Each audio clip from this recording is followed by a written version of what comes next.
tanggal satu 1 tanggal 1 dia udah datang di Indonesia. Nah, tanggal 5 dia baru tanggal 1 tapi dia muter dulu ke Batam, ke Padang kan. Dari Padang baru dia ke Muarubungo gitu.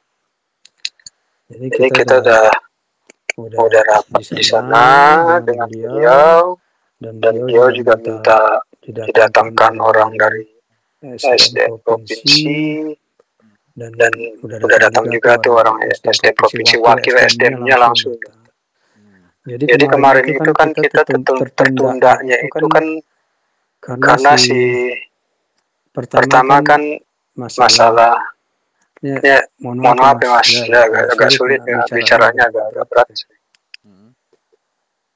Kemarin itu kan tertundanya karena mereka kan minta masih bergabung kan gitu. Yang kedua setelah bergabung itu kan mereka minta untuk diberikan waktu berumbu keluarga, karena almarhum ini kan punya ahli waris cuma 2 orang, yaitu anaknya 1, dia punya anak tunggal dari istrinya yang ke-6 gitu. Yang kedua, ahli waris keduanya yaitu istrinya yang ke-7, tapi nggak punya anak gitu. Nah, mereka ini berdua ini kan tidak mengerti sama sekali masalah tambang gitu. Nah, jadi mereka mau jual aja semua saham mereka gitu kan. Karena almarhum itu kan punya 40% saham. Saya punya 40% saham gitu kan. Si Malaysia ini kan mau ngambilnya 51%. Kalau kurang dari itu dia nggak mau. Kita udah oke gitu. Cuman kan saya juga kan butuh kan, pengen jual juga. Nah, akhirnya dari apa namanya jumlah saham yang akan dijual itu 26% dari mereka, 25% dari saya. Jadi kita masih punya saham. Nah, cuma kan kenapa dipanggil orang SDM provinsi untuk menjelaskan? Karena si investor ini kan dia nggak mau sampai penjelasan itu bukan dari orang yang benar-benar apa namanya yang mengeluarkan kebijakan untuk itu kan, yaitu orang SDM gitu. Jadi menurut SDM itu alurnya adalah pertama si almarhum ini harus sahamnya itu dirubah menjadi saham anak dan istrinya. Setelah dirubah ke saham anak dan istrinya, setelah nanti itu disetujui oleh Minerba, karena kan kita punya proses perizinan kan sudah di Minerba kan, sudah masuk di Minerba dari tahun 2023 kan. Nah, untuk perubahan itu kan harus tarik berkas namanya kan. Tarik berkas, proses lah kan gitu kan. Proses pergantian komposisi pemegang saham dan komposisi direksi serta komisaris. Nah, persoalannya kan anaknya tuh dan istrinya nggak ngerti masalah tambang. Jadi mereka masih punya saham tetapi tidak duduk di dalam direksi atau komisaris. Dan mereka udah nunjuk siapa-siapa untuk itu, ya sudah. Nah, prosesnya itu setelah mereka itu nanti masuk sebagai pemegang saham dan proses pergantian pemegang saham itu selesai, baru apa namanya dilakukan yang namanya jual beli saham dari saya sebagai pemegang saham dan mereka kepada si Datuk Hasan Malaysia ini gitu. Nah, gitu. Nah, namun kan kemarin kita sudah bicara bagaimana masalah sistem pembayarannya. Nah, si Dato ini kan dia akan memberikan DP kalau seandainya transaksi sudah terjadi gitu. Karena transaksi ini kan belum terjadi karena kan menunggu apa namanya penyelesaian proses pergantian pemegang saham ini kan. Namun dia memberikan dia hampir kemarin itu keluar hampir 500 juta lah untuk apa namanya di masyarakat di sekitar tambang itu dia perbaiki masjid itu habis 150 juta. Kemudian dia untuk apa namanya beli sapi untuk menyambut bulan Ramadan untuk masyarakat desa sana 2 ekor sapi yang gede-gede itu hampir habis 70 juta lebih itu. Nah, kemudian dia juga kasih dana untuk apa namanya istilahnya kerohiman lah, dana untuk istri dan anak si almarhum ya. Itu 100 juta gitu. Uang duka lah. Berarti udah dapat ya? Ya dapat uang duka dia. Iya dapat uang duka dan itu nggak disangkut pautin dengan DP. Terus sisanya itu jadi kemarin itu kan begini. Pengurusan itu kan saya yang mau urus tadinya kan. Saya udah hubungin teman di Minerba kan. Karena kalau saya urus paling enggak itu saya dapat 50 sampai 75 juta saya dapat gitu kan.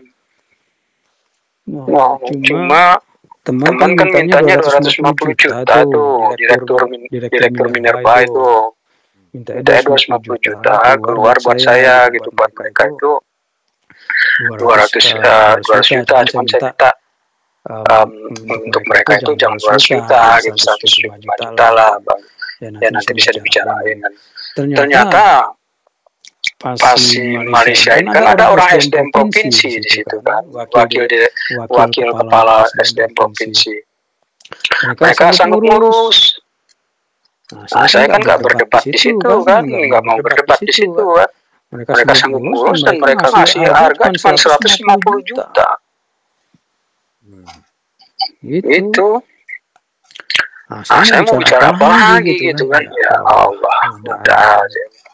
Ya udah akhirnya jadi sama mereka dikasih 150 juta. Terus sama uang ongkos mereka untuk pengurusan dari Jambi ke Jakarta dikasih 25 juta gitu. Nah, itulah jadi perkiraannya selesai itu setelah Lebaran. Pokoknya dalam bulan April itu selesai gitu. Karena kan Lebaran ini banyak libur dan banyak apa namanya Minerba itu karena dia membawahi SDM ini, dia membawahi Pertamina dan lain sebagainya. Menjelang Lebaran ini kan mereka masuk hanya 3 hari dalam 1 minggu gitu. Jadi banyak sekali apa namanya hal-hal yang di luar dugaan yang bikin saya stres berat gitu. Nah, jadi SDM provinsi dia menyanggupin sekitar antara tanggal 15 tanggal 20 itu bisa selesai. Nah, sedangkan Minerba aja itu tanggal 25 janjinya sama saya gitu. Ya udah mau diapain? Itu. Nah, tapi surat perjanjian, akte jual beli semua udah ditandatangani di notaris. Akte pelimpahan saham juga udah ditandatanganin semua oleh ahli waris. Ya, jadi nanti si Malaysia itu kan nggak perlu datang lagi ke sini gitu. Jadi penjualan saham dari ahli waris kepada si Malaysia itu juga dari saya kepada Malaysia itu sudah ditandatanganin semua. Tinggal nanti selesai yang dari apa namanya Minerba itu langsung notaris apa namanya mengesahkan dia punya akte kan. Nah, baru dia keluar DP. Dia kan akan dikasih DP itu Kita kan minta 50% DP gitu kan. Dia masih nawar dari 20 terakhir 30%. Ya buat saya sih 30% dulu juga nggak masalah lah, penting jadi aja udah. 30% juga udah gede juga nilainya. Nah itulah mas situasi saya tuh. Ya anehnya kenapa nggak dikasih DP dulu dari awal ya Pak? Kan surat udah ditandatanganin semua. Cuman ya, tapi kan surat sudah ditandatanganin semua itu kan belum sah. Iya, pengurusan balik nama kan sama halnya kayak kita jual motor, pajak kudu kita yang bayar ya udah dia kan bayar motornya, pajaknya baru kita urus kan gitu. Seharusnya. Iya, kalau kita jual motor simpel. Iya. Kalau ini kan ruwet, nggak sesimpel itu. Karena nanti setelah jual beli itu selesai, itu dimohonkan lagi pergantian lagi kan pemegang sahamnya kan. Pergantian lagi direksi komisarisnya dia masukin dari pihak dia kan, dari pihak Malaysianya. Nah itu dimohonkan lagi ke Minerba, itu yang membuat kenapa dia DP-nya nggak mau terlalu besar juga. Dia ngomong gitu dan kita tahu. Berarti Bapak Gitu. tanggal 9 kemarin habis pulang dari Jambi. Iya. Terus langsung sakit itu. Saya mau berobat lagi ke Ibu Ning namanya. Ibu Ning ini dia spesialis untuk apa namanya? Aduh, saya suka